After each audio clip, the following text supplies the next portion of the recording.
Substance. Podcast stupéfiant. Bonjour à tous, bienvenue dans Substance, Seb, héros, coke, sport et pèlerinage, épisode 3. À force d'écouter des gens raconter leur vie, j'ai fini par remarquer l'importance de certaines rencontres. Pour expliquer des trajectoires, on met souvent l'accent sur la volonté individuelle, les efforts produits ou non, le talent éventuellement, la chance parfois, ou alors le contexte, l'environnement dans lequel on évolue. Mais il y a un facteur qui m'apparaît tout aussi important, ce sont les rencontres. Certaines rencontres, amoureuses ou non d'ailleurs, sont profondément transformatrices parce qu'elles ouvrent sur l'altérité. Elles permettent cette ouverture, qui jusqu'à présent faisait défaut, pas forcément par mauvaise volonté, mais parce qu'elle ne peut réellement advenir que dans un contexte de bienveillance et de respect de soi et des autres. Et c'est cette ouverture vers l'altérité qui change tout et qui infléchit soudainement une trajectoire aveugle. Il me semble que c'est ce qu'il s'est passé pour Seb avec Karine. Réglez le son, mettez-vous bien et écoutez, vous êtes dans Substance.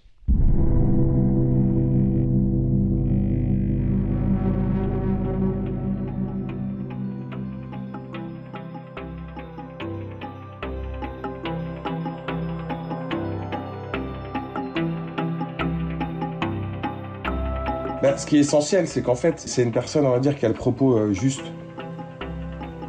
Tu vois, c'est un peu une des premières personnes que je rencontre avec un propos, avec une certaine justesse, tu vois. Donc Karine, elle a fait des études, elle a fait histoire de l'art, tu vois, c'est quelqu'un qui s'intéresse beaucoup un petit peu aussi à tout et aux gens, et qui a une capacité sociale très forte, quoi. Très forte, et qui sait être douce, mais qui a aussi beaucoup de caractère, quoi. Et donc, voilà, beaucoup de justesse, quoi. Moi, j'avais connu beaucoup de crises émotionnelles avec des gens, tu vois, les gens qui partent dans des pugilats émotionnels, à s'énerver, tu vois, à plus contrôler, quoi. Et puis là, pas du tout, quoi. Pas du tout, tu vois. Je me souviens au début, je sais pas, je lui dis pour rigoler, peut-être un gros mot, machin. Elle me dit, qu'est-ce que tu fais là? Elle me reprend, mais avec bienveillance, tu vois.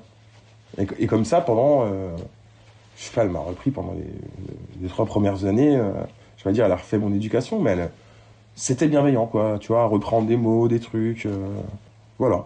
Ouais, ça m'a fait énormément de bien, ouais. Ouais, ça m'a fait du bien, parce que, ouais, ça a permis déjà de se sentir plus en sécurité, quoi. Déjà, ça a comblé déjà ce besoin-là, quoi. Ce besoin de sécurité était beaucoup plus comblé, donc forcément tu peux passer à d'autres étages, quoi, en fait, hein. Donc mais ça, ouais, ça j'ai appris par la suite aussi. Donc, et c'est vrai que cette salle, Karine qui était graphiste, finalement, elle a changé aussi de voie derrière, c'est qu'en fait elle est devenue kinésiologue. Parce que c'est vrai qu'elle avait cette écoute un petit peu ce truc, parce qu'elle avait fait un travail sur elle, justement en kinésiologie, où elle avait rencontré quelqu'un comme ça, en fait, un bienveillant, juste, tu vois, qui n'a pas ce côté, tu sais, un peu gourou, tu vois, plutôt à l'écoute, quoi, simplement, qui va te poser des questions, en fait, qui va te poser des questions qui vont faire que tu t'interroges sur toi, quoi. Et donc ça ouvre beaucoup de champs, quoi. Et puis finalement, entouré aussi de thérapeutes, quoi, très rapidement. Donc d'abord d'éducateurs sportifs, très bien entourés, climat plutôt quand même bon, quoi, comparé aux années où je prenais beaucoup de substances, quoi, en fait. Et puis c'est là que j'ai un peu commencé à lire pas mal de bouquins, etc. Et c'est là que je me rends compte que l'environnement détermine en fait à 100% le fait plus ou moins d'avoir une vie équilibrée ou pas, quoi. C'est un peu le message que je veux aussi transmettre, si tu veux, c'est que voilà, en fait tu peux vivre voilà, tu peux vivre la maladie, tu peux vivre des décès, tu peux vivre plein de choses. Déjà ça fait partie de la vie. Mais si t'es bien entouré et que t'as un bon environnement, je veux dire c'est plus simple, mais t'as des gens avec qui parler, ils ressentent quand ça va pas, tu vois, tu reçois le message quand t'es pas là, voilà, quoi, tu te sens simplement aimé, en fait. Et en fait on a besoin d'amour, en fait, on a besoin de beaucoup d'amour on a besoin de beaucoup d'amour, en fait, pour se sentir bien. Et ça ne s'achète pas, justement, l'amour, en fait. Moi, je parlais d'argent tout à l'heure. Tu vois, c'est tu peux faire plein de choses avec l'argent, en fait, mais cette philosophie, moi, elle a changé, tu vois. Il y a eu ces années un peu avec l'agence où vraiment, la thune, machin, blabla, machin, je veux grandir. Et puis maintenant qu'on est plus dans un univers, tu vois, en fait, c'est un univers de salle de sport chez nous, si tu veux, mais t'as pas de gros baraquet, tu vois. c'est des gens normaux qui viennent, tu vois, t'as de tout, des mamies, des gens comme toi, tu vois, il y a vraiment de tous univers différents, tu vois, mais ça reste un truc un peu familial, bienveillant, tu vois, que les équipes, on discute, voilà, tranquille, c'est quoi tes objectifs en ce moment, comment tu te sens, ça va, tout va bien, tu vois, donc t'as toujours une écoute, c'est pas juste salut, ça va? Ouais, ça va, ça va. Non, non, tu vois, il y a une écoute, et puis après, ça part dans le débat de thérapeute où je vais pas rentrer dans cette vidéo parce que. Mais ça part, voilà, dans plein de débats, tu vois, sur les blessures de l'enfance, sur les trucs.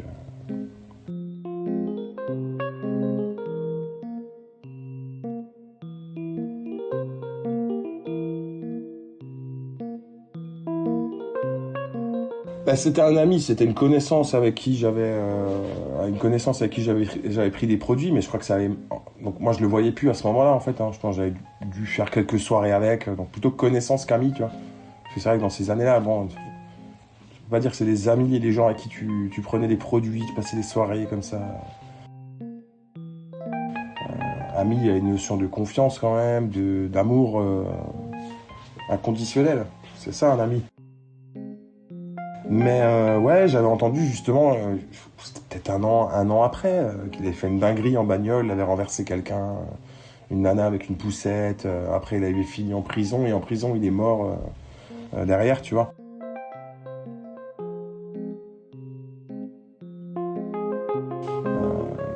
Donc voilà, quoi.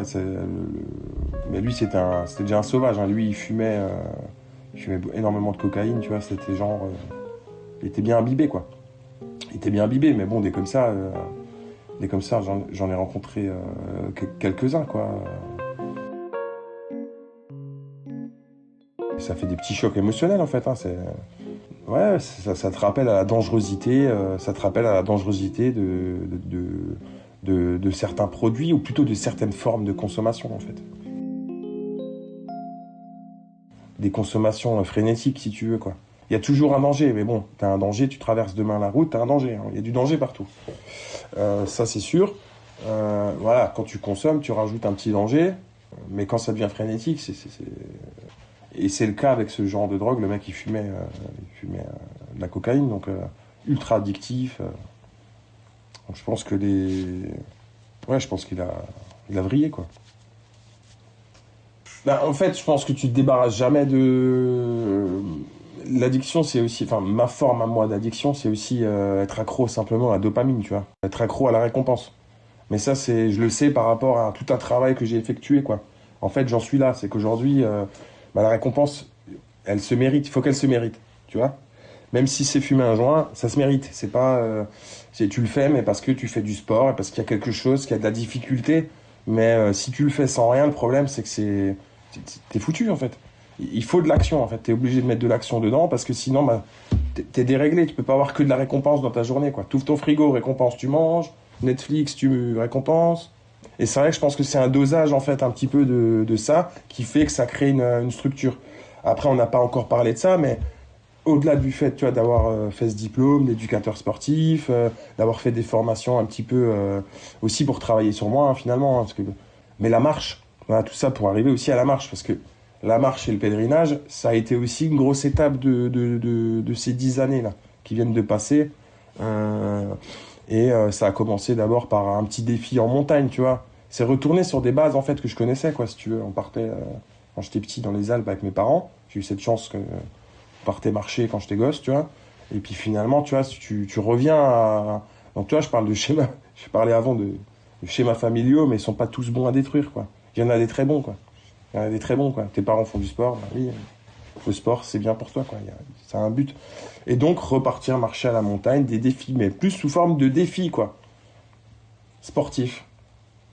Et donc, pas encore forcément spirituel. Et il y a 3 ans, je vais avec Karine dans un groupe de kinésio, de thérapeutes. On va manger tous ensemble. Puis je rencontre un mec qui est ingénieur, qui vient de se séparer de sa nana. Un peu d'eczéma un peu partout, un peu stressé, tu vois, qui faisait la formation de kinésio, un peu timide, un peu. Tu vois, et qui était pas bien dans sa peau. Puis moi, à ce moment-là, moi, j'étais en feu, en fait, j'étais en pleine bourre, tu vois, je me sentais. estime de moi, là tout fonctionne, ça marche. Les cours, ça fonctionne, les gens t'aiment bien. En plus, à ce moment-là, je crois que je deviens aussi formateur, parce qu'on a aussi un centre de formation à la salle, tu vois. Donc, des petits trucs en plus, tu vois. T'as réussi, t'es gérant, t'es coach. Maintenant, on t'appelle comme formateur. T'es reconnu dans le boulot en 3-4 ans. T'es assez bien reconnu dans le... Là, je pense que j'ai senti un truc, une estime de moi que j'ai jamais ressenti, tu vois, avant, de toute ma vie, quoi. Tu vois, une reconnaissance, quoi. On va y revenir, parce que du coup, quand il y a reconnaissance, bah, du coup, t'as l'impression que le film est fini, quoi. Donc, tu recommences à zéro. Donc, tu vois, faut retrouver de nouveau un truc. Bon, bref. Mais ça, c'est la vie, en fait, c'est ça.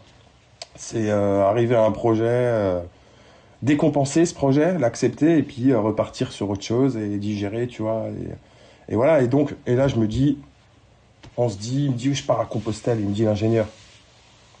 Première soirée que je le rencontre, moi un verre ou deux et tout, super soirée, bienveillante, avec des amis et tout. Je dis, écoute, moi je viens. Il me dit, ouais, mais on se connaît pas. Je dis, mais moi je viens avec toi. J'adore marcher. Je tourne la tête vers ma femme, elle me dit, vas-y. Ça faisait déjà je sais pas combien de temps que je lui disais que je voulais repartir. Puis j'avais fait le tour de la Vanoise l'année d'avant, c'est dans les Alpes, super tour. Puis là je me dis, ouais, un pèlerinage et tout, vas-y et tout. Je vais surtout rencontrer des gens bienveillants, sympas, machin. Puis là, nickel. Puis ce qui est intéressant avec ce mec, donc je reviens juste là-dessus, c'est qu'en fait c'était mon antagoniste, quoi. Moi à ce moment-là, beaucoup de confiance en moi, je me sens bien, tu vois, je parle beaucoup, j'essaie de motiver les gens, je me sens vraiment bien, quoi. Allez, il faut y aller, tu vois, genre on est à fond. Et puis lui, je le sens un peu coup de mou, machin, je dis, vas-y, je viens avec, quoi. Et ça va être bien, on est totalement différents, tu vois. Toi, t'as fait de grandes études, machin, t'es plutôt, tu vois, très introverti, machin, et puis moi, c'est l'inverse, quoi. J'ai pas fait de grandes études, mais voilà, je suis ouvert sur les gens, donc je me suis dit, on a pas mal de choses à se partager, puis c'est ce qui s'est passé, en fait. On est parti avec un groupe de 12-13 personnes, et puis pendant ce super pèlerinage, je sais pas, on fait 240 bornes, je crois, hein, de Tours à je sais plus où, en descendant dans le sud. C'était super, tout, je reviens. Et pendant ce voyage, j'entends parler du sentier, le Mont Saint-Michel, le sentier. Mais vraiment, j'en entends parler. Et en fait, je me rends compte que ce groupe-là était allé un an avant. En fait, ils se sont tous rencontrés en fait sur le sentier du Mont Saint-Michel. Donc c'est une assos dont je fais la promotion en plus là. C'était top. Donc c'est un champ secret sur Internet. C'est un petit truc de 4 jours. C'est pas religieux. C'est un peu comme si tu faisais Compostelle, mais sans idée. T'as des gens qui sont dans la spiritualité, d'autres pas, mais personne te saoule avec leurs croyances, quoi. Et puis, je retourne l'année d'après, donc c'est l'année dernière. Je retourne, et puis pareil, même ambiance, voilà, même ambiance bienveillante, acceptation de gens différents. Donc tout ça pour en venir à un truc super intéressant, c'est qu'en fait, il suffit de s'ouvrir au monde en fait le plus possible, mais d'aller et de rester que là où les gens te ressemblent, en fait. Quand tu le sens pas, ben faut rentrer ou faut partir ou il faut s'éloigner. Et puis et c'est un peu ça que ça m'a appris, tu vois. C'est sûr que si tu restes chez toi, ben, tu rencontres personne. Sortir, c'est aussi un danger, mais d'être dans un bon environnement pour être en sécurité, quoi. Sentir un maximum en sécurité.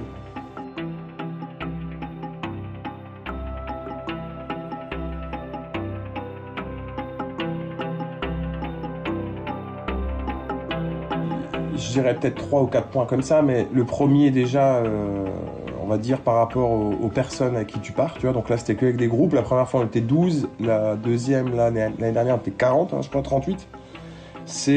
Déjà, c'est l'amour inconditionnel, c'est l'écoute active, tu vois. Tu marches pendant des heures, 4, 5.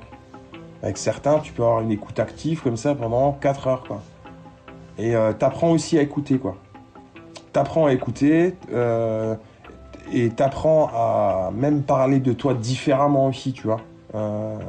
Moins auto-centré, quoi. Tu vois, c'est plutôt du partage que du moi j'ai fait ci ou tu vois, il y a un côté partage. Tu connais pas les gens, la plupart tu sais pas si tu vas les revoir, donc Voilà. Donc ça, c'est le premier point. Donc, c'est l'amour inconditionnel, l'écoute active. En fait, les gens, au début, ils se reniflent un peu. Tu vois, la première journée, ils marchent ensemble. Ça sent les énergies des gens. Là, tu vois déjà des rapprochements, en fait. Voilà, ceux qui sont un peu derrière, un peu devant. Deuxième jour, sur le sentier, deuxième jour, c'est le jour difficile. Donc, voilà, fin de journée... les gens sont explosés, donc tu vois, ils ont aussi commencé à bien se connaître. Puis c'est toujours pareil, que ce soit Compostelle, tous les groupes que j'ai faits. Troisième jour, là, ça parle vraiment un peu plus profondément. Et puis quatrième jour, les gens, ils se font des câlins, ils n'ont pas envie de se quitter. Pour certains, ils se revoient parce qu'ils ont passé des jours incroyables ensemble, quoi. Et puis c'est une atmosphère aussi, voilà, sans téléphone, forcément, tu vois, et dans la nature, quoi. Ça ouvre des champs qui sont plus invisibles, on va dire, plus invisibles, plus apaisants, des énergies qui sont différentes, quoi. Et ça, c'est très bon, en fait. Je pense qu'on devrait tous faire 3 fois, 4 fois dans l'année, 4-5 jours comme ça, en groupe, tu vois, avec des gens cool, et juste aller marcher, faire un feu, discuter des planètes, de la bienveillance, de Dieu, de tout ce que tu veux, quoi. Et voilà, donc ça, c'est des moments que j'attends. Là, je retourne en juin, normalement, mais c'est des moments que j'attends, quoi, maintenant, que j'attends, quoi. Moi, je dirais que le moteur de ma tendance addictive, c'est simplement un problème de schéma de récompense. C'est simplement que plus jeune, en fait, j'avais envie de faire un truc, je le faisais sans... le non n'était pas... ça n'existait pas pour moi, en fait. Non, tu peux pas, quoi. Il y a ce côté-là, quoi. Il y a ce côté-là, et puis c'est lié c'est simplement lié à ça, et puis je pense que c'est lié aussi aux années de maladie, des mauvaises rencontres que j'ai pu faire, quoi. Voilà, il y a un schéma là-dedans, quoi. Il y a un schéma de récompense, en fait, qui s'est mal fait, quoi. Mais ça se bosse, en fait, ça se travaille, et c'est ça qui est le plus important, en fait, c'est que on peut avoir eu des soucis, voilà, avec le circuit de la récompense, des problèmes avec la drogue, des problèmes avec l'alcool, mais on peut, avec un objectif, un but, et surtout un entourage, en fait, et un entourage, ça se crée, quoi. Ça se crée de rencontres, en fait, hein. Ça se crée de rencontres bienveillantes, quoi. Je vais pas dire qu'il suffit d'y penser, mais c'est ça, et puis de comprendre aussi que voilà, chacun vit... je t'en ai parlé avant, c'est qu'il y en a qui vivent des petites épreuves qui sont énormes, il y en a qui vivent des grosses épreuves, et ils en vivent tellement des grosses qu'au final, après, ça devient plus grand-chose. Et donc, en fait, on peut jamais juger une émotion ou voilà, c'est chaque personne différente. C'est pas parce que moi, j'ai eu des malades ou machin, que finalement, j'ai plus souffert qu'un autre. Voilà, et puis quand tu vas mieux et quand tu es bien entouré, ce qui se passe, c'est que tu vois la vie tellement autrement, tu vois, c'est-à-dire que tu vois la lumière, mais si, ça m'est arrivé, quoi. Ça m'est arrivé d'avoir des instants comme ça en marchant, putain, là, j'ai de la chance, je me sens bien, c'est super, ça, tu vois, et donc c'est vers ça qu'on devrait tendre, en fait. C'est juste d'avoir ces petits moments-là qui peuvent arriver des fois 4, 5, 7 fois. Alors ça peut venir beaucoup plus, mais il y a du travail, quoi. Ça demande beaucoup, beaucoup d'efforts pour avoir ces petits moments de « Waouh, c'est magnifique, quoi ». Donc voilà, je pense que j'ai simplement pas assez bossé quand j'étais jeune, en fait, et que j'étais pas assez dur à la tâche, quoi. Et voilà, donc, mais c'est l'apprentissage, en fait, ça, ce qui est beau, c'est d'avancer avec son chemin et de tout doucement tendre à la sagesse, quoi, mais... Là, ça va, j'ai encore quelques années, donc ça reviendra doucement.